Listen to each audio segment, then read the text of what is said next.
இன்றைக்கி ஆண்டவர் என்னுடைய இருதயத்திலே ரொம்ப அழகான ஒரு வார்த்தையை கர்த்தர் வைத்தார். 1 பேதுரு 5ஆம் அதிகாரத்தினுடைய 6வது வசனத்தை எல்லாரும் எடுத்துக்கொள்ளலாம். 6வது வசனத்தை எல்லாரும் சேர்ந்து வாசிக்க போகிறோம். ஆகையால் ஏற்ற காலத்திலே தேவன் உங்களை உயர்த்தும்படிக்கு அவருடைய பலத்த கைக்குள் அடங்கி இருங்கள். இன்னொரு விஷயம் கூட சத்தமா எல்லாரும் வாசிக்கலாம். ஆகையால் ஏற்ற காலத்திலே தேவன் உங்களை உயர்த்தும்படிக்கு அவருடைய பலத்த கைக்குள் அடங்கி இருங்கள். கர்த்தருடைய பிள்ளைகளே, வேதத்திலே பெரிய கடினமான வார்த்தைகள் சொல்லப்படாவிட்டாலும் இந்த இடத்துல ஆண்டவர் என்ன எழுதியிருக்கிறார் அப்படின்னு சொன்னா, ஒரு காலம் வரும், ஒரு நாள் வரும், ஒரு வருஷம் உங்களுக்கு வரும். அந்த ஏற்ற காலத்திலே நான் உங்களை உயர்த்தும்படிக்கு அவருடைய பலத்த கைக்குள்ள அடங்கி இருங்கள், அடங்கி இருங்கள். இந்த ஜபத்தில் இருக்கிற ஒரு சிலர் எப்போ ஆண்டவர் என்னை உயர்த்த போறாரு, என்னைக்கு ஆண்டவர் எனக்கு ஒரு உயர்வை தருவாரு, நான் இவ்வளவு கஷ்டப்படுகிறேனே, எனக்கு நெருக்கம் இருக்கிறதே, என்னை சுற்றி நெருக்குகிறார்களே, என்னை ரொம்ப கீழே வச்சிருக்கிறாங்களே. ஆனா ஆண்டவர் சொல்லுகிறார், ஒரு நாள் ஆண்டவரே நீங்க இருக்கிற அந்த கையிலிருந்து, நீங்க இருக்கிற இடத்திலிருந்து தேவன் உங்களை நிச்சயமாய் ஒரு நாள் உயர்த்துவார்.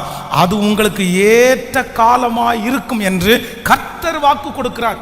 ஒருவேளை உங்களுடைய என்னுடைய மனசுல இதுதான் சரியான நேரம், ஆண்டவர் என்னை உயர்த்துகிறது இந்த வருஷம் தான் ஆண்டவர் என்னை உயர்த்தணும் அப்படின்னு சொல்லி நீங்க இந்த வருஷம் என்னை தூக்கி எடுங்கன்னு சொல்லி ஜெபித்து பல வருடங்கள் உங்களுக்கு தாண்டி இருக்கலாம்.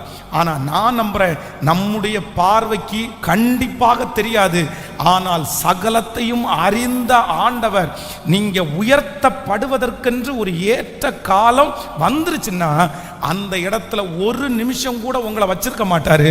அவர் உங்களை உயர்த்துகிறதற்கு வல்லவராய் இருக்கிறார். ஆனா ஆண்டவர் உங்களை உயர்த்துகிற வரை, ஆண்டவர் உங்களை மகிமைப்படுத்துகிற வரைக்கும் ஆண்டவர் என்ன சொல்றாருன்னா, நீ அடங்கி இரு, நீ அடங்கி இரு, நீ முயற்சி எடுக்காத, நீ வெளியே வரணும்னு நீ திணறாத, நீ உன்னுடைய மனசுக்கு இஷ்டம் போல நீ செய்யாத, நானே உன்னை எடுப்பேன், நானே உனக்கு வழியை ஆயத்தப்படுத்துவேன், நானே உன்னை கொண்டு போவேன், நானே உன் தலையை நிமிர பண்ணுவேன். உண்மையான ஒரு ஆசீர்வாதம் கர்த்தர் எடுக்கிற வரைக்கும் நீங்க அடங்கி இருப்பீர்களே, ஆனால் கண்டிப்பாக நீங்கள் மறக்கவே முடியாத அளவிற்கு ஒரு உயர்வை கர்த்தர் உங்களுக்கு தருவதற்கு வல்லவராய் இருக்கிறார். இன்றைக்கு ஒரு 3 காரியத்தை வேதத்தில் இருந்து நீ அடங்கி இரு அப்படின்னா ஆண்டவர் சொன்ன ஒரு நபரை குறித்து ஒரு 3 காரியத்தை உங்களோடு பேசி உங்களுக்காக ஜெபிக்க போறேன். இந்த சத்தியம் ரொம்ப முக்கியமானது, இந்த செய்தி ரொம்ப அவசியமானது, எல்லாருமே ரொம்ப கவனமாய் கேட்க வேண்டும். வேதத்தில் அடங்கி இரு அப்படின்ற வார்த்தையை ஆண்டவர் வேற யாருக்குமே பெருசா ஆண்டவர் சொல்லல. ஒரு ஊழியக்காரனை பார்த்தோ, ஊழியம் செய்கிறவனை பார்த்தோ நீ அவனுக்கு அடங்கிரு. அவர்களுக்கு எத்தனையோ போராட்டங்கள் இருந்துச்சு, எத்தனையோ மனிதர்கள் இருந்தார்கள். ஆனா ஆண்டவர் தன்னுடைய தூதனை அனுப்பி ஸ்ட்ரிக்டா நீ போய் அடங்கி இரு அப்படின்னு வேதத்துல சொன்ன ஒரு மனுஷி யார் அப்படின்னு கேட்டா, வேதம் சொல்லுகிறது ஆதியாகமம் 16ஆம் அதிகாரத்தினுடைய 9வது வசனத்தை நம்ம வாசிக்க போகிறோம். அப்பொழுது கர்த்தருடைய தூதனானவர், நீ உன் நாச்சியார் அண்டைக்கு திரும்பி போய் அவள் கையின் கீழே அடங்கி இரு என்றார். இன்னொரு விஷயம் கூட வாசிக்கலாம். ஆதியாகமம் 16ஆம் அதிகாரம் 9வது வசனம். அப்பொழுது கர்த்தருடைய தூதனானவர், நீ உன் நாச்சியார் அண்டைக்கு திரும்பி போய் அவள் கையின் கீழ் அடங்கி இரு என்றான். நல்லா கவனிங்க ஆண்டவருடைய பிள்ளைகளே, என்னுடைய ஆண்டவர் அடங்கி இரு அப்படின்னு சொல்லுகிற ஒரு நபர் எப்படிப்பட்டவங்களும் சொல்லுவாருன்னு நான் நினைக்கிறேன்னா, அவங்க அடங்காதவங்களா இருக்காங்க, அவங்க மோசமானவங்களா இருக்காங்க, அவன் பெரிய ரவுடியா இருக்கிறான், அவன் நிறைய பேரை காயப்படுத்துகிறான், அப்படிப்பட்டவர்களுக்கு இந்த வார்த்தையை ஆண்டவர் சொல்லி இருக்கலாம், தப்பில்லை. ஆனா ஆண்டவர் இங்க யாருக்கு சொல்றாரு அப்படின்னு சொன்னா, ஒரு நிறை மாத ஒரு கர்ப்பிணி தன்னுடைய வயிற்றில் குழந்தையை சுமந்து கொண்டிருக்கிறாள். அவளை குறித்து வேதம் சொல்கிறது, அவள் அடிமை பெண்ணாய் இருக்கிறாள். அவளுக்கு அப்பா இல்லை, அம்மா இல்லை, சொந்தக்காரங்க இல்லை. ஆனா ஒரு வீட்டில் அடிமை வேலை பார்த்து அந்த வீட்டிலே இப்பொழுது ஒரு மனுஷனுக்கு வாழ்க்கைப்பட்டு அதன் நிமித்தமா ஒரு குழந்தைய வயிற்றில் சுமந்து இருக்கிறாள். வேதம் சொல்கிறது கரவல் ஆடுகளை மெதுவாய் நடத்துகிற கர்த்தர். நம்முடைய ஆண்டவர் மன இரக்கமும் உருக்கமும் நீடிய சாந்தமும் உள்ள கர்த்தர். முதிர் வயதிலே உன்னை நான் தாங்குவேன், உன்னை ஏந்துவேன், உன்னை சுமப்பேன், நரை வயதிலும் உன்னை கைவிடாதிருப்பேன். எப்பவுமே ஆண்டவர் யார் பக்கத்துல ரொம்ப இரக்கம் காமிப்பார் அப்படின்னா, பலவீனமானவங்க, சோர்ந்து போனவங்க, முடியாம இருக்கிறவங்க, அவங்கள குறித்து எப்பவுமே ஆண்டவர் என்ன சொல்லுவார் அப்படின்னா, எப்பா அவனை ரொம்ப கஷ்டப்படுத்தாத, அவனை ரொம்ப தொடாத.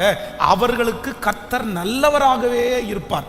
அவர்களிடத்துல போய் கர்த்தர் ஏற்கனவே நீ செஞ்சதுக்கு பழி வாங்குறேன் அப்படின்னு எல்லாம் சொல்ல மாட்டார். ஆனா இந்த இடத்துல நான் கற்பனையாய் இருந்தாலும் தன்னுடைய பிள்ளையை பெத்தெடுக்கிறதுக்கு முடியாதோ, இந்த வீட்டில் இனி ஒரு நிமிஷம் கூட இருக்க முடியாதுன்னு நான் வீட்டை விட்டு போறேன்னு கிளம்பி போயிட்டாங்க. கிளம்பி போன அந்த ஆகாரை நடு வழியில ஆண்டவர் சந்தித்து என்ன சொல்றாரு தெரியுமா? ஆகாரேன்னு கூப்பிடல, என் மகளேன்னு கூப்பிடல, இல்லைன்னா ஸ்திரீயே அப்படின்னு கூப்பிடல. ஆண்டவர் சொல்லுகிறார், சாராயின் அடிமை பெண்ணாகிய ஆகாரே. சாராயின். ஏன் இந்த வார்த்தையை ஆண்டவர் சொன்னாரு? எதுக்கு இந்த வார்த்தையை ஆண்டவர் சொல்லணும்? அதுவும் சாராயை பார்த்து இந்த வார்த்தையை சொல்றதுக்கு என்ன இருக்குது? இந்த இடத்துல அவங்களுடைய பலவீனத்தை ஆண்டவர் சொல்ல வேண்டிய அவசியம் இருக்குதா? இப்போ என்னுடைய தகப்பனார் ரட்சிக்கப்படுவதற்கு முன்பாக குடிகாரராக இருந்தார். ஸோ ரொம்ப நாள் ஆயிடுச்சு, நம்ம வளர்ந்தாச்சு, இன்னைக்கு ஊழியத்துக்கு வந்தாச்சு. என்னுடைய ஆண்டவர் என்னை பார்த்து என் மகனாகிய பென்சே அப்படின்னு கூப்பிடுறத நம்ம விரும்புவோமா? ஒரு குடிகாரனுடைய பையனே அப்படின்னு கூப்பிடுறத நம்ம விரும்புவோமா? ஆண்டவர் அப்படி கூப்பிடுவாரா? நம்முடைய பலவீனத்தை சொல்லி ஆண்டவர் நம்மளை அழைப்பாரா? ஒரு விதத்தில் இந்த ஆகாரை பொறுத்த வரைக்கும் இந்த அடிமை பெண் என்கிறது என்ன அப்படின்னா, இது வெற்றி அல்ல, அவளுடைய வாழ்க்கையிலே கிடைத்த மிகப்பெரிய தோல்வி, அது அங்கீகாரமே கிடையாது, அவருடைய வாழ்க்கையில ஏற்பட்ட பெரிய நஷ்டம். ஆனா ஆண்டவர் இந்த இடத்துல தூதன் சொல்லுகிறான், சாராயின் அடிமை பெண்ணாகிய ஆகாரே. காரணம் என்ன அப்படின்னு சொன்னா, கொஞ்சம் இடம் கொடுத்த உடனே, கொஞ்சம் ஆசீர்வாதம் வந்த உடனே, கொஞ்சம் பொறுப்பு வந்த உடனே இந்த ஆகார் என்ன பண்ணுனா அப்படின்னு சொன்னா, தான் யார், நான் எங்கிருந்து வந்தேன், என்னுடைய வேலை என்ன, என்னுடைய அம்மா அப்பா என்ன, என்னுடைய எஜமானன் எப்படி என்ன வச்சிருக்கிறாங்கன்ற அந்த நன்றி உணர்வை மறந்ததுனால தான் இந்த இடத்துல ஆண்டவர் எதை இண்டிகேட் பண்றாருன்னா, நீ என்னதான் இருந்தாலும் நீ யார் தெரியுமா, நீ எங்கிருந்து வந்த தெரியுமா? சாராயின் அடிமை பெண்ணாகிய ஆகாரே. கவனிங்க, இந்த சாராய் தன்னுடைய வாழ்க்கையிலே செய்த தியாகம் என்கிறது எந்த ஒரு பெண்ணும் செய்யக்கூட முடியாத தியாகம். எப்படி செய்ய முடியும் பாருங்க? ஒரு கணவனாரை பார்த்து, என்னால உனக்கு குழந்தை கொடுக்க முடியல, என்னுடைய சரீரம் ரொம்ப வீக்கா இருக்குது. இன்னைக்கு இருக்கிற பெண்களா இருந்தால் நம்ம என்ன சொல்லுவோம் தெரியுமா? சரிங்க, எனக்கு உடம்பு நல்லா இல்லை, எனக்கு பிள்ளை உங்களால கொடுக்க முடியல, நீங்க நல்லா இருக்கிறீங்க, வேணும்னா ஒரு ட்ரீட்மெண்ட் பார்க்கலாமா, இல்லைன்னா ஒரு குழந்தைய நம்ம தத்தெடுத்துருக்கலாமா. இப்படிதான் இன்னைக்கு இருக்கிறவங்க எக்ஸ்ட்ரீம். அதுவும் போய் போய் கேட்டா அப்படிதான் கேட்பாங்க. அது கூட நம்ம நிறைய பேரால கேட்க முடியாது. ஆனா தனக்கு அடிமையா இருக்கிற ஒரு பொண்ணை கூப்பிட்டு தன்னுடைய கணவனாருக்கு கல்யாணம் பண்ணி வைக்கிற மனசு சாராய் இந்த ஜீவனுள்ள எல்லாருக்கும் தாய் அப்படின்னு பைபிள் சொல்லுது இல்ல, இந்த மனசு யாருக்குமே வராதுங்க, யாருக்குமே வராது. அதுவும் தன்னுடைய வீட்டில் வேலை செய்கிற ஒருத்தங்களை கூப்பிட்டு தன்னுடைய கணவனாருக்கு அந்த மனுஷன் எதுவுமே சொல்லல. சரிப்பா, நீ சொல்லிட்டல நான் கல்யாணம் பண்றேன். கல்யாணம் பண்ணினது மட்டும் அல்லாமல் கல்யாணம் பண்ணி முடிச்ச உடனே அந்த லேடிக்கு ஒரு குழந்தையும் ஆயிருச்சு. அன்னைக்கு இத மாதிரி ட்ரீட்மெண்டோ டெஸ்டோ எதுவுமே இல்லை. ஒருவேளை அப்படி டெஸ்ட் இருந்துச்சுன்னா உனக்கு பலவீனமா எனக்கு பலவீனமா அப்படின்னு கண்டுபிடிக்கலாம். இப்போ இந்த அம்மாவுக்கு பலவீனமா ஆபிரகாமுக்கு பலவீனமா அப்படின்னு சொல்ல கூட தெரியாது. ஆனாலும் ஒரு கெஸ்ஸிங், சரி நமக்கு போயிடுச்சு, நமக்கு வயசு தகுந்த போயிடுச்சு, அவரால் குழந்தைய கொடுக்க முடியும்னு சொல்லி இந்த அம்மா பார்த்தீங்கன்னா அந்த இடத்துல திருமணம் பண்ணி வைக்கிறது. குழந்தையும் இவங்களுக்கு வயிற்றுல உருவான உடனே அந்த குழந்தையை சந்தோஷமாக வளர்த்தணும் அப்படின்னு நினைக்கும் போது இந்த ஆகார் அங்க ஒரு வேலையை பண்றாங்க. தன்னை இவ்வளவு சாக்ரிஃபைஸ் பண்ணி தன்னை தன்னுடைய கணவனாருக்கு மனைவியாய் கொடுத்த அந்த சாராயை இந்த ஆகார் எப்படி நினைச்சாங்களாமா? சொல்லுங்க, அற்பமாய். அற்பமாய். அதனாலதான் ஆண்டவர் சொல்றாரு, சாராயின் அடிமை பெண்ணாகிய ஆகாரே. சிஸ்டர், ஆண்டவர் உங்க மேல கோவப்படுவார். பிரதர், ஆண்டவர் உங்க மேல கோவப்படுவார். எப்போ கோவப்படுவார் தெரியுமா? சிலர் உங்களுக்கு செய்த உதவி அவ்வளவு பெருசா இருக்கலாம், நீங்க ஒன்றும் பண்ண வேண்டாம், நீங்க கைத்தட்டு கொடுக்க வேண்டாம், நீங்க அவங்கள என்கரேஜ் பண்ண வேண்டாம், அங்க இங்கே கொண்டு போய் அவங்கள குறித்து பெருமை அடிக்க வேண்டாம். ஆனா உங்களை உருவாக்கி, உங்களை வளர்த்து, உங்களை ஆதரிச்சு, உங்களை இவ்வளவு தூரம் கொண்டு வந்த ஏதோ ஒரு நபரை நீங்க எந்த இடத்திலிருந்து வந்தீங்கன்றதை மறந்து உங்களுக்கு அதிகாரம் வரும்போது, உங்களுக்கு ஆசீர்வாதம் வரும்போது அவர்களை அற்பமா நீங்க நினைச்சீங்கன்னா கண்டிப்பாய் ஆண்டவருடைய கோபம் உங்க மேல வரும்ன்றதுக்கு எந்த சந்தேகமும் இல்லை. யாரோ ஒருத்தர் இந்த சத்தத்தை கேட்கிறவர்கள், ஒருவேளை உங்க மனசுல ஏதோ ஒரு வாலிப தம்பி தங்கச்சி நீ அற்பமா நினைக்கலாம். உங்க அப்பா உனக்கு பாத்ரூம் கழுவி விட்டாங்க, உங்க அம்மா உனக்கு ட்ரெஸ் போட்டு அழகு பார்த்தாங்க, நீங்க இன்னைக்கு நல்லா இருக்கிறது, நீங்க இன்னைக்கு ஆசீர்வாதமா இருக்கிறது எல்லாத்துக்கும் காரணம் உங்க அம்மாவா இருக்கலாம், அப்பாவா இருக்கலாம். பார்த்து பார்த்து செய்யலாம். ஆனா இன்னைக்கு அவங்கள விட கொஞ்சம் படிச்ச உடனே, அவங்கள விட கொஞ்சம் அழகான உடனே, இங்க இருக்கிற நிறைய பிள்ளைகளுடைய தாய்கள் குழந்தைய வயிற்றுல சுமக்கும் போது குங்குமப்பூ சொல்லுவாங்கல்ல, இந்த குங்குமப்பூவை அவ்வளவு கஷ்டத்திலையும் பணம் கொடுத்து வாங்கி சாப்பிட்டவங்க நிறைய பேர் இருக்காங்க. எதுக்கு தெரியுமா?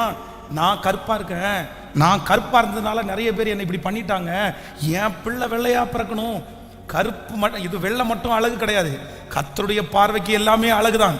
கருப்பா இருந்தாலும் வெள்ளையா இருந்தாலும் எதிர்காலத்தை நிர்ணயிக்கிறவர் கர்த்தர். அழகெல்லாம் அதுக்கு ஒரு காரணம் கிடையாது. ஆனா என் பிள்ளை ஏதாவது தெரியாம என்ன இப்படி பண்ணிட்டாங்க, அந்த அவமானத்தை கூட படக்கூடாதுன்னு நினைச்சு எத்தனையோ தாயார் தங்களுடைய இயலாமையில் அப்படி பண்ணியிருக்காங்க. ஆனா இன்னைக்கு சூழ்நிலை வந்த உடனே, கொஞ்சம் அழகு வந்த உடனே, கொஞ்சம் பர்சனாலிட்டி வந்த உடனே, என் கூட நீ வராத, நீ தூரத்துல நடந்து வா, நீ தள்ளி வா, நீ எப்படி இப்படி வரலாம், நீ என் கூட வந்தா எனக்கு பிள்ளைங்க என்ன நினைப்பாங்க, எங்க அம்மான்னு சொல்றதுக்கு எனக்கு வெக்கமா இருக்குது, என் காலேஜ் பிள்ளைகளுக்கு முன்னாடி எங்க அம்மான்னு நான் எப்படி உன்னை சொல்லுவேன், எங்க அப்பான்னு நான் எப்படி சொல்லுவேன். இப்படிப்பட்ட உங்களுக்கு ஒரு மனசு இருக்குமானால் கண்டிப்பாக சொல்லுகிறேன், ஆண்டவர் உங்க பேரில் கோபப்படுவார். உங்களுடைய நீங்க வந்திருக்கீங்க இல்ல அந்த ஸ்தானம் உங்களுக்கு மாறினாலும் ஆண்டவர் உங்களுக்கு சொல்லி காமிப்பார், நீ இந்த இடத்துல இருந்து வந்தது. ஸோ ஆகார் பெரிய தப்பு பண்ணிட்டாங்க, பெரிய தப்பு பண்ணிட்டாங்க. இந்த நகோமிக்கு ஒரு மருமகள் இருந்தால், வேதம் சொல்லுகிறது ரூத்து போவாசினிடத்திலே பிள்ளையை பெற்றெடுத்தாலும் அந்த பிள்ளையை எடுத்து யாருடைய மடியில கொடுத்தாங்களாமா? தன்னுடைய கணவனாரையும் தன்னுடைய பிள்ளைகள் 2 பேரும் மரித்து போன அந்த மாமியார் இடத்துல. நிறைய பேர் சொல்லலாம், மாமியார் இடத்துல மட்டும் பிள்ளைய கொடுக்காதப்பா, அவ ஏற்கனவே புருஷனை கொண்டுட்டா, ஏற்கனவே 2 பிள்ளைகளை அவ கொண்டுட்டா, அவளுக்கு கையில எந்த குழந்தையும் நிக்காது, நீ கொண்டு போய் கொடுக்காத அப்படின்னு சொல்றவர்கள் இருந்திருக்கலாம். ஆனா இந்த ரூத்தினுடைய குணம் என்ன அப்படின்னு சொன்னா, என்னதான் இருந்தாலும் மாமி எனக்கு ஆண்டவர் இன்னொரு குழந்தைய கூட கொடுப்பாரு. ஆனா இந்த ஊர்ல இருக்கிறவங்க எல்லாரும் நகோமி பிள்ளை பெற்றால் அப்படின்னு சொல்ற அளவிற்கு இந்த பிள்ளைய நீங்க வளர்த்துங்கன்னு சொல்லி ஏற்கனவே இழந்த அந்த 3 ஆசீர்வாதத்தையும் கர்த்தர் ஒண்ணா அவனுக்கு கொடுத்திருக்கிறார்ன்ற அந்த இருதயத்தை கர்த்தர் பார்த்தார். அதனாலதான் பிச்சைக்காரியா போன அந்த அம்மா 24 மணி நேரத்துக்குள்ள அந்த லேண்டுக்கே ஓனரா கர்த்தர் மாற்றுவதற்கு ஆண்டவர் வல்லவரா இருந்தார். தாழ்மை உள்ளவனுக்கு கிருபை அளிக்கிற கர்த்தர், தான் வந்த நிலைமையை மறக்காமல் இருப்பதற்கு அற்புதம் செய்கிற கர்த்தர். நிறைய பேர் ஆகாரம் மாதிரி தான் இருக்கிறாங்க. அந்த இடத்துல தன்னுடைய நாச்சியாரை அற்பமா. அப்பதான் ஆண்டவர் சொல்றாரு, நீ ஒன்னும் போக வேண்டாம், உனக்கு ஒரு வீடெல்லாம் நான் கட்டி தர மாட்டேன். ஆண்டவராகிய இயேசு கிறிஸ்து இந்த உலகத்துல பிறக்கும் போது சத்திரத்திலே அவர்களுக்கு இடமில்லாததுனால ஆண்டவர் ஒரு மாட்டு தொழுவத்தை ரெடி பண்ணினார். அங்க ஒரு மனுஷனுடைய கண்களை தயவு கிடைக்க பண்ணார். அவர் பிறந்து படுக்க வைக்கிறதுக்கு தான் இடம் இல்லையே தவிர, உலகத்துல ராஜாக்கள் பிறக்கும் போது செய்யப்படுகிற அனைத்து காரியங்களும் அங்க செய்யப்பட்டது. அவர் மகாராஜா. அப்படி இருக்கிறவர் இந்த ஆகாருக்கு ஒரு இடத்தை ஆயத்தம் பண்ண மாட்டாரு, அவங்களுடைய பேர் பார்க்கறதுக்கு ஒரு ஆயத்தம் பண்ண மாட்டாரு, கண்டிப்பா செஞ்சிருப்பாரு. ஆனா கோவப்பட்டு என்ன சொல்றாரு தெரியுமா? நீ கர்ப்பிணியா இருக்கிறது எனக்கு தெரியும், நீ பிள்ளைய சுமந்துட்டு இருக்கிறது எனக்கு தெரியும், போ, நம்முடைய பாஷையின்படி சொன்னா ஒழுங்கு மரியாதையா போய் அந்த அம்மாவுடைய கைக்கு கீழே நீ என்ன பண்ணு, அடங்கி இரு, அடங்கி இரு. ஏன் ஆண்டவர் அப்படி சொன்னார்? எதற்கு அப்படி கர்த்தர் செய்தார்? நான் ஒரு 3 காரியத்தை வேகமாய் சொல்லி உங்களுக்கு ஜெபித்து முடிக்கிறேன். நம்பர் 1, முதலாவதாக அந்த 1வது வசனத்தை வாசிக்கலாமா? 16ஆம் அதிகாரம் 1வது வசனத்திலிருந்து நம்ம வாசிக்க போகிறோம். ஆபிரகாமுடைய மனைவியாய சாராய்க்கு பிள்ளை இல்லாதிருந்தது. எகிப்து தேசத்தாளாகிய ஆகார் என்னும் பேர் கொண்ட ஒரு அடிமை பெண் அவளுக்கு இருந்தார். இப்ப 9வது வசனத்தை கூட வாசிக்கலாம். அப்பொழுது கர்த்தருடைய தூதனானவர், நீ உன் நாச்சியாரண்டைக்கு திரும்பி போய் அவள் கையின் கீழே அடங்கி இரு என்றார். நல்லா கவனிங்க, இந்த ஆகாருடைய எண்ணம் என்ன, இந்த ஆகாருடைய மனசுல என்ன இருக்கு அப்படின்னு சொன்னா, நான் இந்த வீட்டில் இருக்கிறத வரைக்கும் நான் நிம்மதியா இருக்க முடியாது, இந்த குடும்பத்தில் இருக்கிற வரைக்கும் நான் நிம்மதியா சாப்பிட முடியாது, என் பிள்ளைய நிம்மதியா நான் பெற்றெடுக்க முடியாது, இந்த வீட்டை விட்டு நான் என்னைக்கு வெளியே போறேனோ அன்னைக்கே எனக்கு உள்ளதெல்லாம் சரியாயிரும், எனக்கு எல்லாம் சரியாயிரும். நான் எதுக்கு திட்டு வாங்கணும், நான் எதுக்கு பேச்சு வாங்கணும், நான் எதுக்கு அவமானப்படணும்? இவ்வளவு பெரிய குழந்தைய கடவுள் எனக்கு கொடுத்திருக்கிறாரு, நான் இந்த குழந்தைய வயிற்றுல வச்சுட்டு அவமானப்படணுமா? இந்த வீட்டில் இருக்கிற வரைக்கும் எனக்கு சமாதானம் இருக்காது, இந்த வீட்டை விட்டு போனாதான் நான் சரியாவேன். ஆனா தூதனானவன் இங்கே நீ அடங்கி இரு அப்படின்னு சொல்றதுக்கு முதல் ரீசன் என்ன அப்படின்னு சொன்னா, நீ இந்த இடத்தை விட்டு போனா எல்லாம் சரியாகும்னு நீ நினைக்கிற, ஆனா இந்த இடத்தை விட்டு போனா உனக்கு என்ன கூட இல்லைன்னா, உனக்கு பாதுகாப்பு கூட இல்லை, பாதுகாப்பு கூட இல்லை.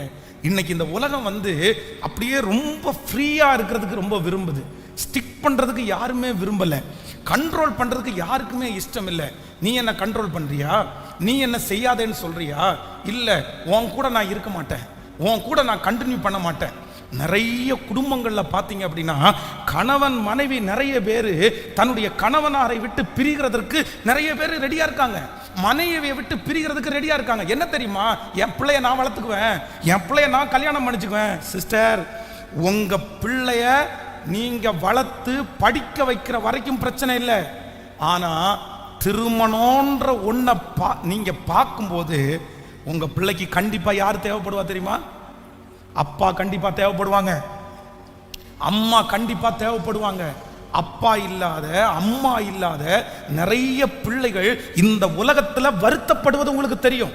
இந்த ஜெபத்துல இருக்கிற உங்க அம்மா சரியில்லை, உங்க அப்பா சரியில்லைன்னா நீ வருத்தமே படாத, இயேசு அப்பா உனக்கு அப்பாவா இருப்பாரு, இயேசு உங்களுக்கு தாயா இருந்து நிச்சயமாய் உங்களை நடத்துவார். ஆனா நிறைய பேரை எங்க ஊழியத்துல பார்த்திருக்கிறேன், தன்னுடைய கணவனாரை விட்டுட்டு எனக்கு ஒரு பையன் இருக்கான், எனக்கு ஒரு பொண்ணு வந்திருக்கா, +2 வரைக்கும் படிக்க வச்சா போதும், அதுக்கப்புறம் அவ சம்பாரிச்சு தந்துருவா என்ன அப்படின்னு நினைச்சு தன்னுடைய குடும்பத்தை விட்டு என்னால அடங்க முடியாது, என்னால கீழ்ப்படிய முடியாது, என்னால இப்படி இருக்க முடியாதுன்னு சொன்ன நிறைய கணவனார் நிறைய மனைவி இன்னைக்கு என்னுடைய கண்களுக்கு முன்பாக கஷ்டப்படுகிறத நான் பார்க்கிறேன். கடந்த நாட்களிலே வெளி ஊழியத்துக்கு போகிறதற்காக சென்னையில் எனக்கு ஒரு பரிசோதனை ஒன்று இருந்துச்சு.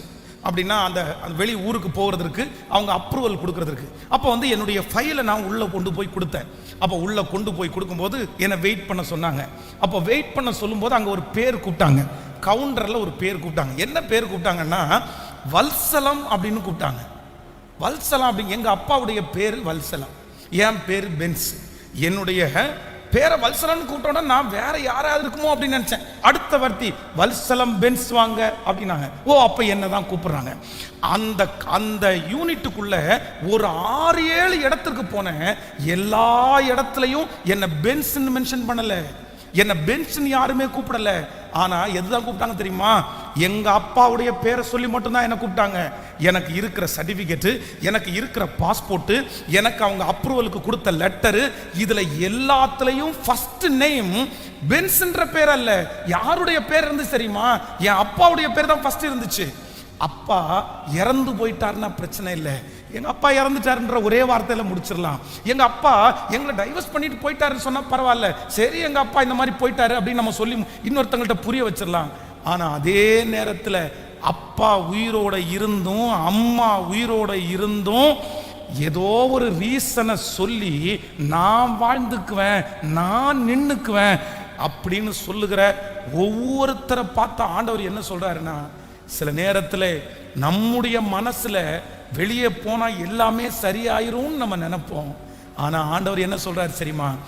நீ சரியா எப்போ உனக்கு வெளியில இருக்கிற சூழ்நிலை சரியாகுதோ அப்ப நான் இந்த பலத்த கையினால உன்னை என்ன பண்ணுவேன்னா உன்னை வெளியே நான் கொண்டு போவேன். ஆண்டவருடைய பிள்ளையே, இங்க இருக்கிற வாலிப தம்பியா இருக்கலாம், தங்கச்சியா இருக்கலாம், இந்த சத்தத்தை கேட்கிற யாரோ ஒருத்தர் உங்களுக்கு ஏதோ ஒரு பையன் கொடுக்கிற நம்பிக்கை, ஒரு பொண்ணு கொடுக்கிற நம்பிக்கையில இத்தனை நாளும் அடங்கி இருந்த அம்மாவை விட்டு அப்பாவை விட்டுட்டு நீ ஃப்ரீயா அப்படியே ஈஸியா கண்டிஷனே இல்லாம எங்க அப்பா திட்டிட்டே இருக்காரு, எங்க அம்மா திட்டிட்டே இருக்கிறாங்க அப்படின்னு நினைச்சு நீ வீட்டை விட்டு வெளியே போகணுன்ற அந்த மனசு உனக்குள்ள இருக்குமானால் மரணம் வரைக்கும் ஒன்றை மட்டும் ஞாபகம் வச்சுக்க. இந்த ஊழியக்காரர் சொன்ன கர்த்தருடைய வார்த்தையை தயவு செய்து ஞாபகம் வச்சுக்கோ. உன்னுடைய வாழ்க்கையில இவங்களை விட்டுட்டு போனா சரியாகும்னு நீ எதையெல்லாம் நினைக்கிறியோ அத்தனை பிரச்சனையும் 10 மடங்கா உன் தலை மேல வந்து நிற்கும் போது நீ பரிதபிக்கப்பட்டவனாய் மாறிவிடுவாய். இளையகுமாரன் தன் தகப்பனை பார்த்து, எனக்கு சொத்தெல்லாம் கொடுங்க, என்னுடைய இதெல்லாம் எனக்கு கொடுங்க, உங்க கூட எல்லாம் இனியெல்லாம் டிராவல் பண்ண முடியாது, நீங்க ஓல்டு, உங்களுக்கு ஒன்றும் தெரியாது, நீங்க என்ன படிச்சிருக்கிறீங்க, உங்களுக்கு ஜாவா தெரியுமா, உங்களுக்கு கூகுள் தெரியுமா, உங்களுக்கு ஃபேஸ்புக்னா என்னன்னு தெரியுமா, எனக்கு கொடுங்க, உங்களோட எல்லாம் குப்பை கொட்ட முடியாது. தன்னுடைய தகப்பனாரிடத்திலிருந்து வெளியே போனா அடங்கி இருக்க முடியாம வெளியே போனா எல்லாமே சரியாயிரும் நினைச்சான். ஆனா வேதம் சொல்கிறது, பன்றியினுடைய தவிட்டினால் தன்னுடைய வயிறை நிரப்புவதற்கு ஆசையாயிருந்தான். ஏற்ற காலத்தில் பிரதர், ஏற்ற காலம்ன்றது உங்களுக்கு தெரியாது சிஸ்டர், ஏற்ற காலம்ன்றது எனக்கு தெரியாது. ஏற்ற காலத்தை நம்மளால கண்டுபிடிக்கவும் முடியாது. ஏன் அப்படின்னா என்னுடைய காலங்கள் என் கரத்திலே அல்ல, என்னுடைய காலங்கள் யாருடைய கரத்தில் இருக்கு அப்படின்னா கர்த்தருடைய கரத்தில் இருக்குது. கர்த்தருடைய கரத்தில் இருக்கிற என்னுடைய காலம் எத்தனை வருஷத்துல உயர்த்த போறாரு, எத்தனை வருஷத்துல தூக்கி நிறுத்த போறாரு, எத்தனை வருஷத்துல அங்கீகரிக்க போறாருன்னு எனக்கு தெரியாது. ஆனா ஒண்ணு தெரியும், கண்டிப்பாக எனக்குன்னு ஒரு ஏற்ற காலம் இருக்குது, ஏற்ற சமயம் இருக்குது. அன்னைக்கு எத்தனை பேர் தடுத்து நிறுத்தினாலும், எத்தனை பேர் கட்டி போட்டாலும், எத்தனை பேர் உட்கார வச்சாலும், எத்தனை கை என்ன அமுத்தினாலும் அங்கிருந்து ஏற்ற காலம் வரும்போது என்ன தூக்கி கொண்டு போய் நிலை நிறுத்துறதுக்கு வல்லமை உள்ள ஒரு கர்த்தர் இருக்கிறார். அதுக்கப்புறம் இஸ்ரவேல் ஜனங்களை 400 வருஷம் அடிமைப்படுத்தலாம். இஸ்ரவேல் ஜனங்களுக்கு வெளியே வருகிறது சிம்ம சொப்பனமா இருக்கலாம். யார் நினைச்சாலும் பார்வோனுடைய அடிமைத்தனத்திலிருந்து இவங்களை வெளியவே போக முடியாதுன்னு நினைக்கலாம். ஆனா ஏற்ற காலம்னு ஒன்று வந்ததுக்கு பிறகு பார்வோன் எத்தனை யுத்திகளை கையாண்டாலும் கர்த்தர் இஸ்ரவேல் ஜனங்களை ஓங்கிய புயத்தினாலும் வல்லமையுள்ள கரத்தினாலும் பொன்னோடும் பொருளோடும் புறப்பட செய்தவர். அவர்களுடைய ஓட்டத்தை, அவர்களுடைய டிராவலை யாராலையுமே தடுத்து நிறுத்த முடியல. ஆனா 10 வாதையை பார்த்து போங்கன்னு கட்டளையிட்ட பார்வோனுடைய இருதயம் கடினமாகி, அது எப்படி நான் விட்டேன், அது அவங்கள விடக்கூடாது, கண்டிப்பாக நான் திருப்பி கொண்டு வருவேன் நினைச்சு தன்னுடைய ராஜ்யத்தில் இருக்கிற மொத்த இராணுவத்தையும் கூட்டிட்டு திரும்பி பின்தொடர்ந்து போனான்.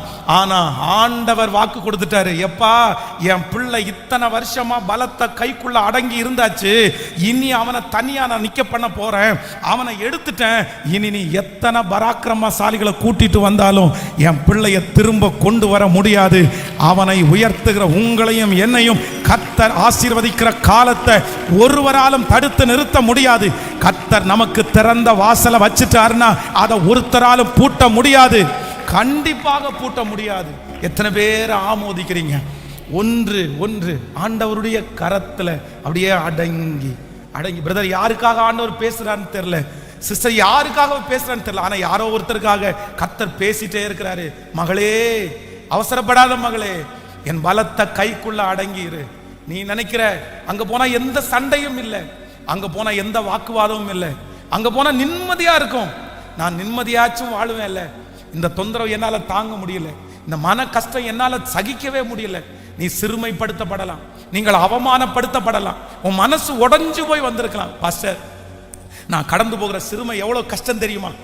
வயிற்றுல அவ்வளோ குழந்தைய சுமக்கிறேன், பச்சை தண்ணிக்கு கூட வழி இல்லை, நான் செஞ்சுட்டு இருந்த வேலையே நான் திரும்ப செஞ்சுட்டு இருக்கிறேன், என்ன பிள்ளைதாட்சி உள்ளவான்னு கூட பார்க்கறதுக்கு யாரும் இல்லை. ஆனா ஆண்டவர் சொல்றாரு, கொஞ்ச நாளைக்கு நான் உன்னை உயர்த்துகிற வரைக்கும் அந்த பலத்த கைக்குள்ள நீ அடங்கி இரு. நான் உன்னை தூக்குவேன், நான் உன்னை நிறுத்துவேன், நான் உன்னை அந்த இடத்திலிருந்து எடுப்பேன், நான் உன்னை அங்கீகரிப்பேன், நான் உன்னை மகிமைப்படுத்துவேன், நான் உனக்காக வழிகளை உண்டு பண்ணுவேன். நம்புறவங்க கரங்களை மேல தட்டி கொண்டு ஆமேன் என்று சொல்லி, ஆமேன் என்று சொல்லி, சத்தத்தை உயர்த்தி ஆமேன் என்று சொல்லி, இந்த வருஷம் முடிகிறதுக்குள்ள நிறைய பேரை கர்த்தர் அவருடைய பலத்த கையினால எடுக்க போறாரு. ஓ ஹalleluya, ஹalleluya. ஏற்ற காலம் நிறைய பேருக்கு வரப்போகிறது. இந்த வருஷம் முடிகிறதுக்குள்ள நிறைய பேருக்கு ஒரு ஏற்ற காலமாய் நீங்க பட்டிருக்கிற சிறுமையை கர்த்தர் பார்க்க போறாரு, அவமானத்தை பார்க்க போறாரு, நீங்கள் தூசிக்கப்படுகிறதை கர்த்தர் பார்க்க போகிறாரு, நீங்கள் சுமக்கிற நிந்தையை கர்த்தர் பார்த்து ஆளோட்டிகளின் நிமித்தம் படுகிற சகல பிரயாசத்தையும் கர்த்தர் காண்கிறார், கர்த்தர் காண்கிறார். சோ நம்பர் 1, ஃபர்ஸ்ட் நான் அடங்கி இருக்கணும். ஏன் நான் அடங்கி இருக்கணும் அப்படின்னு சொன்னா, நான் மனசுல ஒரு பொய்யான பிம்பத்தை பார்க்கிறேன். நான் போன உடனே எல்லாம் எனக்கு சரியாயிரும்னு நினைக்கிறேன். ஆனா எனக்கு எப்ப சரியாகும் அப்படின்னு சொன்னா, அங்க இருக்கிறத சரி பண்ணிட்டு என்னை கொண்டு போய் உட்கார வைக்கிறது தான் கரெக்டு. நம்ம நிறைய பேர் நான் போன உடனே எல்லாம் சரியாயிரும்னு நினைக்கிறோம். ஆனா ஆண்டவர் என்ன சொல்றாருன்னா, அங்க இருக்கிற சூழ்நிலையை நான் சரி பண்ணிட்டு அதுக்கப்புறம் உன்னை கொண்டு போய் அந்த இடத்துல வைப்பேன். ஹalleluya.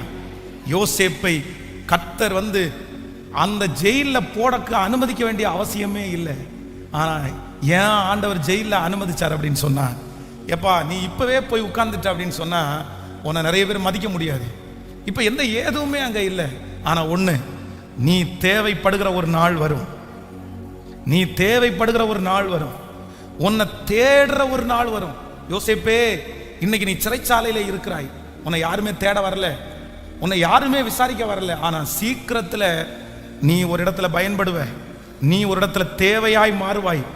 அன்னைக்கு உன்னை தேடும் போது நீ அவங்களுக்கு முன்னாடி நின்னா மகிமையா இருக்கும்னு இங்க இருக்கிற நிறைய யோசேப்புகளை பார்த்து கர்த்தர் சொல்றாரு. இங்க இருக்கிற நிறைய யோசேப்புகளை, பிரதர் இன்னைக்கு நீங்க போய் நின்னா மதிப்பு இருக்காது, பிரதர் சிஸ்டர் இன்னைக்கு போய் நீங்க நின்னா மதிப்பு இருக்காது. ஆனா இயேசு உங்களுக்காக எல்லாத்தையும் ஆயத்தப்படுத்துவார், இயேசு எல்லாத்தையும் ஒழுங்குபடுத்துவார். உங்களை தேடுவாங்க, உங்களை கொண்டு போய் நிற்க வைப்பாங்க, உங்களை அழைப்பாங்க. அந்த இடத்துல எல்லாருடைய கண்ணும் உங்களை பார்க்கும், எல்லாருடைய சிந்தனையும் உங்களுக்கு நேராய் திருப்பப்படும். அப்படிப்பட்ட ஒரு நாள்ல கர்த்தர் அனைத்து ஜனங்களுக்கு முன்பாகவும் யோசேப்பினுடைய தலையை உயர்த்தினது போல உங்க தலையும் உங்க பிள்ளைகளுடைய தலையையும் கரங்களை தட்டும் போதே அது அப்படியே ஆம் என்றும் ஆம் என்றும் ஆம் என்றும் ஆம் என்றும் ஆமேன் என்றும் ஆம் என்றும் ஆமேன் என்றும். ஜீசஸ், ஹalleluya. ரொம்ப அழகான ஒரு பாடல். என் கருவை உம் கண்கள் கண்டதே, மறைவாய் வளர்வதை கவனித்தீரே, அதிசயமாய் பிரமிக்கத்தக்க பக்குவமாய் உருவாக்கினீர். வாலிப தம்பி தங்கச்சி, நீ அடங்கி இருக்கணும், நீ அடங்கி இருக்கணும். நீதிமான் உன் தலையின் மேல் குற்றது உனக்கு எப்படி இருக்கணுமாமா? சொல்லுங்க சத்தமா. நீ திருப்பிட்டு வரக்கூடாது, திமிரிட்டு வரக்கூடாது. மகளே, உன்னை உங்க அம்மா திட்டுறது அப்பா திட்டுறது உனக்கு எப்படி இருக்கும் தெரியுமா? உங்களை தலையில என்ன வார்த்தமா இருக்கும், அப்படி திமிரிட்டு என்ன கேட்கக்கூடாது. பரவாயில்ல பரவாயில்ல, கர்த்தர் என்ன சொல்றாருன்னா, உன்னை நான் உயர்த்த போறேன், உன்னை ஏற்ற காலத்துல நான் உயர்த்த போறேன். ஆனா இப்போ ஒரு பலத்த கைக்குள்ள நான் உன்னை வச்சிருக்கிறேன். உங்க அம்மாவுடைய கை உன்னை நெருக்குதோ, உங்க அப்பாவுடைய கை உன்னை நெருக்குதோ, உங்களுடைய மேனேஜருடைய கை உங்களை நெருக்குதோ இல்லையோ, அவங்க கை மேல இருந்தாலும் உன்னை சூழ்ந்து கர்த்தருடைய கை இருக்கிறதுனால கண்டிப்பா அந்த கை உங்களை நசுக்க முடியாது. மேனேஜருடைய கை உங்களை நசுக்க முடியாது. நீங்க யாருடைய கையில இருக்கிறீங்கன்னா கர்த்தர் கரத்துல, கர்த்தர் கரத்துல. ஒவ்வொருத்தரும் கேளுங்க, ஒவ்வொருத்தரும் சொல்லுங்க, ஆண்டவரே நான் அடங்கி இருக்கிற ஆண்டவரே, நான் அடங்கி இருக்கிற ஆண்டவரே, என்னை காண்கிற கர்த்தர் என்னோடு கூட இருக்கிறார். ஆமேன் சொல்லுங்க பார்க்கலாம். அந்த சரணத்தை, ஒரு சரணத்தை முதலாவதாக நான் அடங்கி இருக்க வேண்டிய அவசியம் உண்டு, நான் பொறுமையா இருக்க வேண்டிய அவசியம் உண்டு. நான் பார்க்கிறது போல அப்படி இல்லை. நான் ஈஸியா இந்த குழந்தையை பெத்தெடுத்துட முடியும் வெளியே போனா அப்படின்னு நினைக்கிறேன். இல்ல, நான் வெளியே போகும்போது கொடுக்குற தண்ணி எனக்கு என்ன பண்ணுதுன்னா பத்தாம போயிடும். அதற்கு பிறகு பல நாட்கள் தாண்டி ஆகார் திரும்பவும் அந்த வீட்டில் இருக்க முடியாம நான் போயிடுறேன் அப்படின்னு வெளியே வந்துட்டாங்க. இப்போ குழந்தை வளர்ந்துச்சு. இப்போ அந்த பிள்ளை அழுது.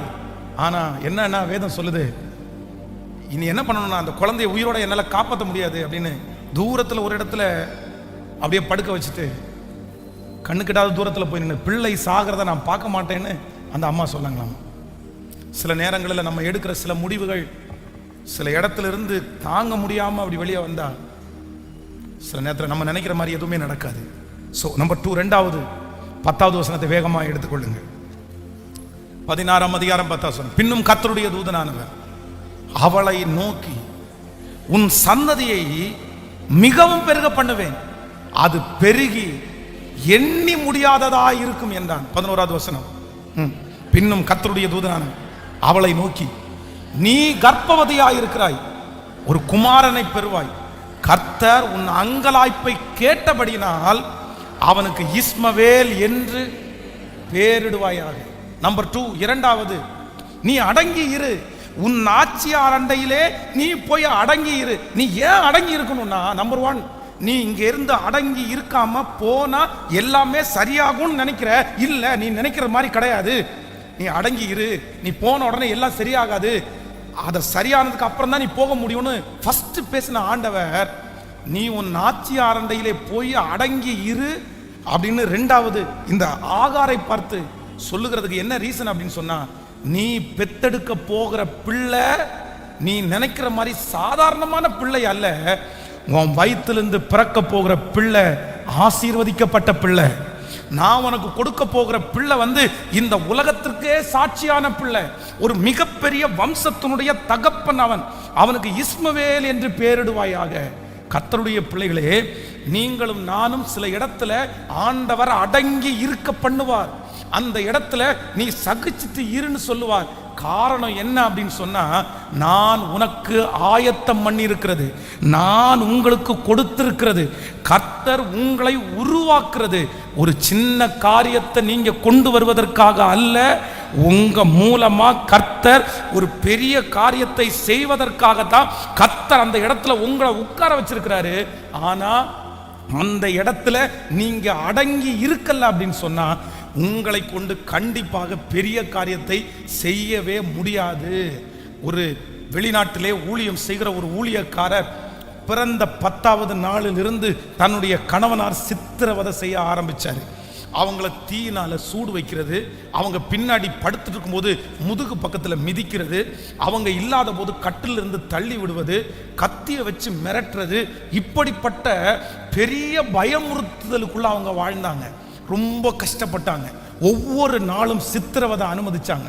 அவங்க மட்டும் போலீஸ் ஸ்டேஷனில் போய் சொன்னால் அந்த மனுஷனை அரெஸ்ட் பண்ணி வீட்டுக்கே விட மாட்டாங்க. ஆனால் ஒரு நாள் இந்த சித்திரவதையெல்லாம் நான் ஏன் ஆண்டவரை அனுமதிக்கிறேன், என்னால் தாங்கவே முடியல அப்படின்னு சொல்லும்போது கர்த்தர் சொன்னாராமா, உனக்கு பிறத்திருக்கிற பிள்ளை ஒரு மிகப்பெரிய மிஷினரியாக மாற போகிறான், அவன் ஒரு பெரிய பிள்ளை, பெரிய தேவ மனுஷனாக மாற போகிறான். நீ ஒரு பெரிய மிஷினரியை உருவாக்கணும்னா, நீ ஒரு பெரிய தேவ மனுஷனை உருவாக்கணும்னா நீ சகிச்சா மட்டும்தான் முடியும். நீ கொஞ்சம் சகிச்சுக்கோ, அவன் எத்தனை பிரச்சனை பண்ணினாலும் உன் உயிரை எடுக்கிறதுக்கு கண்டிப்பா நான் பர்மிஷன் கொடுக்க மாட்டேன், நீ அடங்கி இருன்னு அவங்கள்ட்ட ஆண்டவர் பேசினாராமா. பேசின உடனே ஒவ்வொரு நாளும் அந்த சித்திரவதை அனுமதிக்கும் போது அந்த குழந்தையை பார்த்து, இவன் ஒரு பெரிய ஊழியக்காரன், இவன் ஒரு பெரிய மிஷினரி, லட்சக்கணக்கான ஜனங்களை ஆண்டவருக்குள்ள ஆயத்தப்படுத்த போறான்ற அந்த ஒரே ஒரு தரிசனத்தை முன்னாடி வச்சு கர்த்தர் அந்த தேவ மனுஷனை மிகப்பெரிய மிஷினரி ஆக்குற வரைக்கும் அந்த தாயார் அவரு கீழே அடங்கி இருந்து இன்னைக்கு அவங்க கண்ணுக்கு முன்னாடி மிகப்பெரிய ஒரு ஊழியனை உருவாக்குறதற்கு கர்த்தர் தெரிந்து கொண்ட பாத்திரமாய். சிஸ்டர், பிரதர், ஆண்டவர் உங்களுக்கு இந்த சத்தத்தை கேட்கிற சிலருக்கு ஆண்டவர் தீவிரமாய் உங்களுக்கு வார்த்தையை கொடுக்கிறார். ஏன்? எதுக்கு ஆண்டவரே, எதுக்கு ஆண்டவரே, எனக்கு இப்படிப்பட்ட வாழ்க்கை எனக்கு வேண்டாம், என்னால் அடங்கி இருக்கவே முடியல, என்னால் சகிச்சுட்டு இருக்கவே முடியல, நான் விட்டுறணும், நான் இந்த இடத்த விட்டு போகணும். ஆனால் கர்த்தர் வாக்கு கொடுக்கிறார், இல்லை, உங்களுடைய தியாகம் ஒரு ஊழியக்காரனை உருவாக்க போகிறது, உங்களுடைய தியாகம் ஒரு ஊழியக்காரியை உருவாக்க போகிறது. கர்த்தர் வாக்கு கொடுக்கிறார், உனக்கு நான் வைத்திருக்கிற தரிசனம் பெரியது, உன்னை கொண்டு நான் செய்ய போகிற காரியம் காரியம் பெரியது. வாலிப தம்பி தங்கச்சி, கர்த்தர் ஒரு பெரிய விஷனை வச்சிருக்கிறாரு, ஒரு பெரிய வெளிப்பாடை வச்சிருக்கிறாரு. நீ நிறைய பேரை மரணத்திலிருந்து வெளியே கொண்டு வருகிற அபிஷேகத்தை கர்த்தர் உன் மேல வச்சிருக்கிறாரு. உன் எதிர்காலத்தில் ஆண்டவருடைய வருகை தாமதிக்குமானால் நீ எல்லாரை பார்க்கலும் தனியாய் தெரிவாய். உன் வம்சத்தில் இருக்கிற அத்தனை பேரை பார்க்கலும் கர்த்தர் உன்னை தனியாய் தெரிந்து கொண்டார். ஆண்டவரே, ஏன் இந்த பாதை எனக்கு? ஆண்டவரே, ஏன் இந்த அடிமைத்தனம் எனக்கு? நீ குமுறி கொண்டிருக்கிறாய். கர்த்தர் சொல்லுகிறார், ஏற்ற காலத்தில் நான் உன்னை உயர்த்தும்படிக்கு என்னுடைய பலத்த கைக்குள்ள நீ அடங்கி இரு. உன் மேல நான் வச்சிருக்கிற திட்டம், உனக்கு நான் கொடுத்திருக்கிற தரிசனம் அது சாதாரணமானது அல்ல. நீ அடங்க அடங்க, நீ சகிக்க சகிக்க, நீ கீழே இறங்க இறங்க உன்னிலிருந்து ஒரு பெரிய தரிசனம் உருவாகிறது, உன்னிலிருந்து ஒரு பெரிய வெற்றி உருவாகிறது. அந்நிய கண்கள் அல்ல, உன் கண்கள் காணும், உன் கண்கள் காணும். சிஸ்டர், இன்னைக்கு ஒரு சிலரோட கர்த்தர் தெளிவாய் பேசுகிறார். நீ தேவனால் தெரிந்து கொள்ளப்பட்ட வல்லமையான பாத்திரம், நீ மகிமையான பாத்திரம், நீ அநேகரை ஊக்குவிக்கிறதற்காய் உண்டு பண்ணப்பட்ட தேவ பிள்ளை. ஹalleluya, ஹalleluya. இத்தனையும் பார்த்துட்டு எனக்கு பலன் இல்லையா, எனக்கு பணம் இல்லையா, எனக்கு டேலண்ட் இல்லையா, என்னால இருக்க முடியாதா, நான் ஏன் இவங்களுக்கு கீழே நாய் மாதிரி நான் ஏன் இப்படி அலைஞ்சிட்டு கிடக்கணும், நான் ஏன் இவ்வளவு கஷ்டப்படணும்? உங்க அப்பா கூப்பிடலாம், அம்மா கூப்பிடலாம், சொந்தக்காரங்க நிறைய பேர் சொல்லலாம், சுத்தி இருக்கிறவங்க நிறைய பேர் விட்டுட்டு வந்துரு, தூக்கி போட்டுரு, வேண்டாம், என்னென்னமோ உங்களை கைட் பண்ணலாம். ஆனா ஆவியானவர் இன்னைக்கு கைட் பண்றாரு. நீ அடங்கி இரு, நீ பொறுமையாயிரு, நீ சகிச்சுக்கோ, நீ தாங்கிக்கோ, நீ விட்டுரு, பரவாயில்ல, நான் உனக்கு தாங்கக்கூடிய பலன் தருவேன். நீ பெரிய விஷயமா எடுக்காத, உன்னை ஒதுக்கலாம், சிறுமைப்படுத்தலாம், ஆகாது என்று தள்ளுன கல்ல போல உன்னை துச்சமா நினைக்கலாம். என்ன துச்சமா நினைக்கிற இடத்துல நான் ஏன் இருக்கணும்னு கேட்காதீங்க. கர்த்தர் வாக்கு கொடுக்கிறார், இல்ல, உன்னை வைத்து நான் வைத்திருக்கிற விஷன், உங்களை என்னை வைத்திருக்கிற கர்த்தருடைய விஷன் ரொம்ப பெருசு, ரொம்ப பெருசு, ரொம்ப பெருசு. உங்களுடைய கைகளின் கீழே, பாடுகளின் கீழே ஆண்டவரே எனக்கு ஒரு பலன் தாரும், அடங்கி இருக்கக்கூடிய பலன். கைகளை உயர்த்தி கேட்கலாமா? எனக்குள்ளே இருக்கிற தரிசனங்கள் நிறைவேறுகிற வரைக்கும். Thank you Jesus, thank you Jesus. கர்த்தர் நிறைய பேரை மோல்டு பண்ணிட்டே இருக்கிறார். கர்த்தர் நிறைய பேரை பொன்னாக விளங்க பண்ண போறார். கர்த்தர் நிறைய பேரிடத்துல இருக்கிற அழுக்குகளையும் களிம்புகளையும் கர்த்தர் நீக்கிட்டே இருக்கிறத பார்க்கிறேன். நிறைய பேருக்கு சுத்தமாகணும்னு விருப்பம் இருக்குது, ஆனால் தாங்கக்கூடிய பலன் இல்லை. ஆனால் கர்த்தரை தாங்கக்கூடிய பலனை இந்த ஆராதனையில் கட்டளை இடுகிறத நான் பார்க்குறேன். அந்த பவரை தாங்கக்கூடிய பலனை கர்த்தர் தர்றாரு, அந்த அக்னியை தாங்கக்கூடிய பலனை தர்றாரு, அந்த அவமானத்தை தாங்கக்கூடிய பலனை கர்த்தர் தர்றாரு. அம்மா, எஸ், கர்த்தருடைய மகிமை உங்க மேல நிறைய பேர் மேல ஊற்றப்படுது. அந்த பலவீனத்தை தாங்கக்கூடிய பலனை கர்த்தர் தர்றாரு, அந்த நிந்தையை தாங்கக்கூடிய பலனை இப்ப கர்த்தர் தர்றாரு. இல்ல இல்ல, ஹalleluya, ஓ ஜீசஸ், ஜீசஸ், ஜீசஸ், ஜீசஸ். தள்ளப்பட்ட ஆகாது என்று தள்ளப்பட்ட இந்த கல் மூளைக்கு தலைக்கல்ல ஆகும் என்று கர்த்தருக்கு தெரியும். இது மாணிக்கம் ஆகும் என்று கர்த்தருக்கு தெரியும். ஓ ஹalleluya. உம்முடைய பலத்த கைக்குள்ள, உம்முடைய பலத்த கைக்குள்ள, உம்முடைய பலத்த கைக்குள்ள நீர் உயர்த்துகிற வரைக்கும், நீர் மேன்மைப்படுத்துகிற வரைக்கும் நன்றி ஆண்டவரே. அடங்கி இருக்கக்கூடிய கிருபையை எங்களுக்கு தருகிறதற்காக நன்றி, எங்களுக்கு தருகிறதற்காக நன்றி. யோசேப்பு ஆண்டவரை பார்த்து கேட்ட, ஆண்டவரே நான் ஏன் ஆண்டவரை சிறைச்சாலையில் இருக்கணும்? நான் சிறைச்சாலையிலே இருப்பதற்கு நான் என்ன பண்ணினேன்? உங்களுக்காக பக்தி வைராக்கியம் காமிச்சது தப்பா? பாவம் செய்ய வரும்போது பாவம் செய்யாம நான் உங்களுக்காக நின்னது தவறா?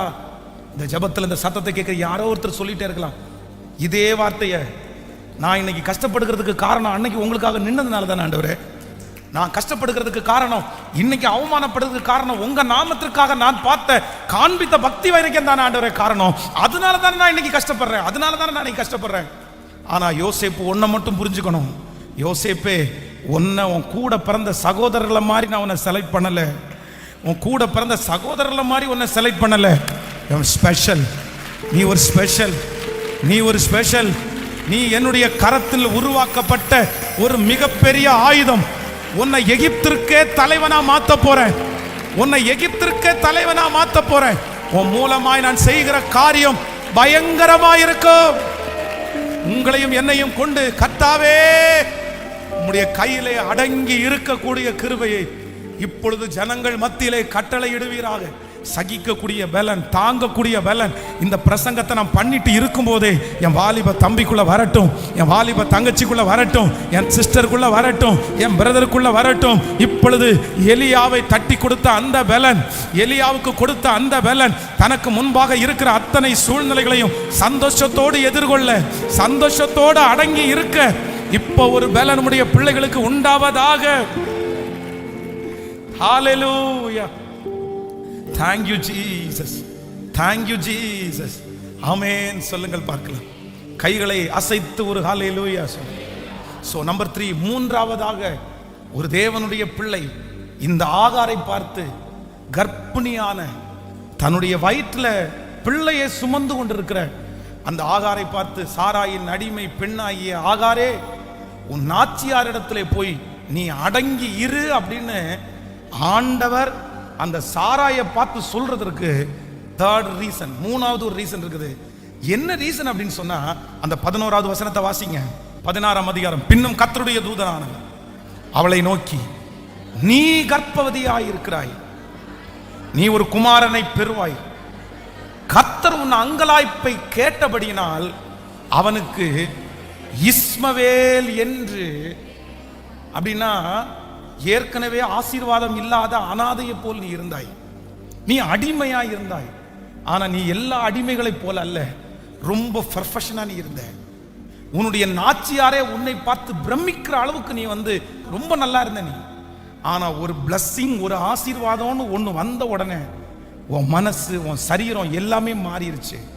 ஆனா நெக்ஸ்ட், ஏற்கனவே சாராய் உனக்கு கொடுத்த அந்த பிளஸ்ஸிங்கை தவிர நான் உனக்கு ஒரு பிளஸ்ஸிங்கை தருவேன். ஆனா சாராய் கொடுத்த அந்த பிளஸ்ஸிங்ல நீ தவறுன. சாராய் கொடுத்த அந்த பிளஸ்ஸிங் வரும்போது நீ பெருமைப்பட்ட. சாராய் கொடுத்த அந்த பிளஸ்ஸிங் வரும்போது நீ எல்லாரையும் அற்பமா நினைச்ச.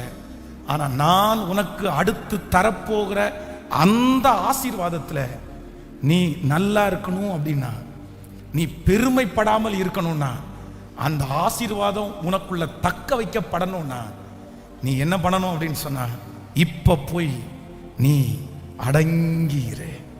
பிரதர், சிஸ்டர், இன்னைக்கு நிறைய பேர் அந்த சத்தத்தை கேட்கிற ஆண்டவருடைய பிள்ளைகளை கர்த்தர் அடங்கி இருக்க பண்ணற. நீ அடங்கி இருன்னு கர்த்தர் சொல்றாரு. இந்த துன்பத்தை எல்லாம் நீ சகிச்சுக்கோ, இந்த வேதனை எல்லாம் தாங்கிக்கோ, இந்த பாடுகளை எல்லாம் சகிச்சுக்கோ. கர்த்தர் ஏன் சொல்றாரு அப்படின்னு சொன்னா, இல்லப்பா இல்ல, உனக்கு ஆசீர்வாதம் வரும்போது அது கையாள தெரியாது, சந்தோஷம் வரும்போது கையாள தெரியாது. இதுக்கு முன்னாடி வந்த பதவி, இதுக்கு முன்னாடி வந்த பணம், இதுக்கு முன்னாடி வந்த நிறைய செல்வாக்குகளை நீ கையாள தெரியாம நிறைய நீ இழந்துட்ட. ஆனா இந்த பலத்த கைக்குள்ள நீ அடங்கி இருக்கும்போது எவ்வளோ பெரிய ஆசீர்வாதங்கள் வந்தாலும் அதை ரொம்ப சுலபமாய், பிரச்சனை வந்தாலும் கையாளுவீங்க, ஆசீர்வாதம் வந்தாலும் கையாளுவீங்க. நீங்கள் சந்திக்கிற அனைத்து வெற்றியையும் தோல்விகளையும், நீங்கள் சந்திக்க போகிற அனைத்து வெற்றியையும் தோல்வியையும் நீங்கள் சுலபமாய் சந்திப்பதற்கு, நீங்க ரொம்ப சந்தோஷத்தோட சந்திப்பதற்கு, அது உங்களை சேதப்படுத்தாதபடிக்கு கர்த்தர் சொல்லுகிறார், உங்களை மோல்டு பண்ணுகிற, உருவாக்குகிற அந்த பலத்த கைக்குள்ள நீங்க அடங்கி மட்டும் இரு. நான் உன்னை நிச்சயமாய் ஒரு நாள் உயர்த்துவேன். ஒரு நாள் வரும் சோதனை, அப்ப நீ என்ன சொல்லுவே அப்படின்னா, என்னை பலப்படுத்துகிற கிறிஸ்துவினால் எல்லாவற்றையும் எனக்கு செய்ய. பிரதர், இந்த புகழ்ச்சியை எப்படி பிரதர் மேனேஜ் பண்றீங்க? கர்த்தர் கொடுத்த பலன் பிரதர். பிரதர், இந்த சோதனையை, இவ்வளவு பெரிய பிரச்சனையை எப்படி பிரதர் நீங்க மேற்கொள்ளுகிறீங்க? இது கர்த்தர் ஏற்கனவே 10 வருஷத்துக்கு முன்னாடியே அவருடைய பலத்த கைக்குள்ள என்னை வச்சு கர்த்தர் மோல்டு பண்ணி என்னை உருவாக்கிட்டாரு. இனி உலகமே என்னை எதிர்த்து வந்தாலும் என் இருதயம் பதறாது, என் இருதயம் பதறாது. என் இருதயம் கர்த்தரை நம்பி திடனா இருக்கும். நீங்க திடனா இருப்பீங்க, சவால்களை சந்திப்பீங்க, பிரச்சனைகளை சமாளிப்பீங்க. ஹalleluya. உங்க தகப்பனார் தடுமாறின, உங்க தாயார் தடுமாறின நிறைய போராட்டத்தை நீங்க ஜெயிப்பீங்க. நீங்க சந்திச்சு அதுல ஜெயத்தை பெற்றுக் கொள்வீர்கள். கர்த்தர் அந்த இடத்துல உங்களை பெரிய சக்திகளாக, பெரிய பராக்கிரமசாலிகளாக, ஆமென் ஆமென், அந்த கிருபை கிடைக்கட்டும் வாலிப தம்பி மேல, தங்கச்சி மேல. பிரைஸ் ஹalleluya. அந்த அனாயிண்டிங் இப்போ மலைகளை மிதித்து, குன்றுகளை எலும்புகளை தவிடுபடி ஆக்குற ஒரு மகிமை இப்பொழுது பிள்ளைகள் மேல இது கூர்மை உள்ள கர்த்தருடைய கையிலே இருக்கிற ஒரு பட்டயமாய், ஒரு கேடகமாய். Thank you Jesus, thank you Jesus. Praise, praise, praise. அடங்கி இருக்க அந்த பவர், அந்த வல்லமை, இப்பொழுது அந்த வலிமை உம்முடைய பிள்ளைகளுக்கு பெருகட்டும். ஹalleluya. முன்மாரியை ஊற்றும், பின்மாரியை ஊற்றும். Thank you Jesus. ஏற்ற காலத்தில் அவர் எங்களை உயர்த்தும்படிக்கு, அவருடைய பலத்த கைக்குள்ள அவர் என்னை உயர்த்துகிற வரைக்கும், அவர் கையை திறந்து நீ போ அப்படின்னு விடுகிற வரைக்கும் என்னுடைய வாழ்க்கை அவருடைய கைக்கு கீழே அடங்கி இருக்கும். ஆமென் சொல்லுங்க. தண்ணீரிலிருந்து எடுக்கப்பட்ட மீன் எஜமானனுடைய கையிலே துடிச்சுட்டே இருக்குது, தண்ணிக்காக ஏங்குது, எப்படியாவது வெளியே குதிச்சிடணும்னு நினைக்குது. ஆனா அந்த மீன் எப்போ உயிரோட இருக்கும் அப்படின்னு சொன்னா, அந்த எஜமானன் கொண்டு போய் தண்ணியை வைக்கிற வரைக்கும் தன்னுடைய கையை அந்த எஜமானன் திறக்க மாட்டான், அடைச்சே வச்சுக்குவான். அது திணறும், அது மூச்சு திணறும், அது அங்கேயும் இங்கேயும் அடிக்கும். ஆனாலும் அந்த எஜமானன் தன்னுடைய கையை விரிக்க மாட்டான். காரணம் என்னன்னா, இப்ப நான் கையை திறந்தா இந்த மீன் கீழே விழுந்து தண்ணீர் இல்லாம செத்து போயிடும்னு எஜமானனுக்கு தெரியும். ஆனா மீனுக்கு தெரியவே தெரியாது. அந்த மீன் ஒன்றை மட்டும் நம்பணும், என் எஜமானன் எப்ப தண்ணியை பார்க்கிறாரோ அப்ப தண்ணிக்கு மேல கையை கொண்டு வச்சு கையை விரிச்சிருவாரு. அப்பொழுது என்னுடைய வாழ்க்கை உயிர் அடையும், நான் உயிர் அடையும். இந்த ஜபத்துல இருக்கிற நிறைய பேருக்கு கர்த்தர் அப்படிதான் சொல்றாரு. அவருடைய கையில நீங்க இருக்கிறீங்க, நீங்க திணறிட்டு இருக்கிறீங்க. ஆனா கர்த்தர் உங்களை அடக்கி வச்சிருக்கிறாரு. கர்த்தர் உங்களை குட்டிட்டே வச்சிருக்கிறாரு. கர்த்தர் அவமானத்தின் மேல அவமானம், நிந்தை மேல நிந்த, பாடுகள் மேல பாடுகள். இயேசுவே என்னை கைவிட்டீரா, எனக்கு மூச்சு திணறுது ஆண்டவரே, என்னால சகிக்க முடியல, என்னால உள்ள இருக்க முடியல, என்னால இருட்டா இருக்குது, என்ன தூக்க மாட்டீங்களா, என்ன நிறுத்த மாட்டீங்களா? ஆனா நான் நம்புகிறேன், ஏற்ற காலத்தில் அவர் உங்களை உயர்த்தும்படிக்கு அவருடைய பலத்த கைக்குள்ள அடங்கி இருக்கிற நீங்க, இயேசு உங்களை கொண்டு போய் அந்த வெற்றிக்கு நேராய் விடுவார். அவருடைய கை ஒரு நாள் திறக்கும், அவருடைய கைகள் ஒரு நாள் திறக்கும். ஏற்ற காலத்தில் அவர் உங்களை உயர்த்தும்படிக்கு பலத்த கைக்குள்ள அடங்கி இருக்கிற ஒரு கிருபை. உங்க கைக்குள்ள இருக்கிறது நெருக்கமா இருந்தாலும், உங்க கைக்குள்ள இருக்கிறது வெளிச்சமே இல்லைனாலும், உங்க கைக்குள்ள இருக்கும்போதுக்கு மூச்சு திணறினாலும், கண்டிப்பாக எங்களுக்குரிய தண்ணீரை நீங்க தேடிட்டு இருக்கீங்கன்னு எங்களுக்கு தெரியும் ஆண்டவரே. எங்க பிள்ளைகளை நினைச்சிருங்க ஆண்டவரே, நினைச்சிருங்க ஆண்டவரே, நினைச்சிருங்க ஆண்டவரே, நினைச்சிருங்க ஆண்டவரே. நிறைய பேருடைய இருதயம் அப்படிதான் வருத்தமா இருக்கு. என்னைக்கு ஆண்டவரே, எத்தனை நாள் ஆண்டவரே, எத்தனை நாள் ஆண்டவரே, இந்த சும்மா இந்த வருத்தம் எத்தனை நாள் ஆண்டவரே? அந்த ஏற்ற காலம் இந்த மாதம் முடிகிறதுக்குள்ள இருக்கட்டும் ஆண்டவரே. அந்த ஏற்ற காலம் இந்த வருஷம் முடிகிறதுக்குள்ள இருக்கட்டும் ஆண்டவரே. அந்த ஏற்ற காலம் ஆரம்பிக்கப்படட்டும். எங்களை மன்னிச்சிருங்க ஆண்டவரே, எங்களை மன்னிச்சிருங்க ஆண்டவரே. உங்க பிள்ளைகள் கைகளில் வைத்திருக்கிற காணிக்கைகள், தசம பாகங்களை மனதார ஆசீர்வதிக்கிறேன். திருச்சபையினுடைய அந்த ஜெனரேட்டரை நீங்க தந்ததற்காக நன்றி. அதற்கும் இந்த ஈபி காரியங்களையும் ஒழுங்குபடுத்துவதற்கு எங்களுடைய தேவைகளை எல்லாம் ஆச்சரியமா சந்திங்க ஆண்டவரே. எங்க பிள்ளைகளுடைய கைகளை பலப்படுத்துங்க ஆண்டவரே. இந்த மாதம் முடிகிறதுக்குள்ள அவங்க எதிர்பாராத ஒரு வருமானம் அவங்களுக்கு வரட்டும் ஆண்டவரே. நான் இதை நினைக்கவே இல்லை, கர்த்தர் எனக்கு கொடுத்தார் அப்படின்னு அவங்க சொல்லட்டும் ஆண்டவரே. நன்றி ஆண்டவரே. எங்க தேவைகள் சந்திக்கப்படட்டும். ஒரு வாரம் கூட எங்களுக்கு டீசல் குறைவில்லை. நாங்க அந்த ஜெனரேட்டர் ஓட்டுற அளவிற்கு கர்த்தர் எங்களுக்கு வருமானங்களை கர்த்தர் பெருக பண்ணி எங்களை ஆசீர்வதித்து நீங்க ஆச்சரியமாய் நடத்துகிறதற்காக நன்றி அப்பா. இயேசுவின் மூலம் ஜெபம் எடுக்கிறோம் நல்ல பிதாவே, ஆமென். So God bless you.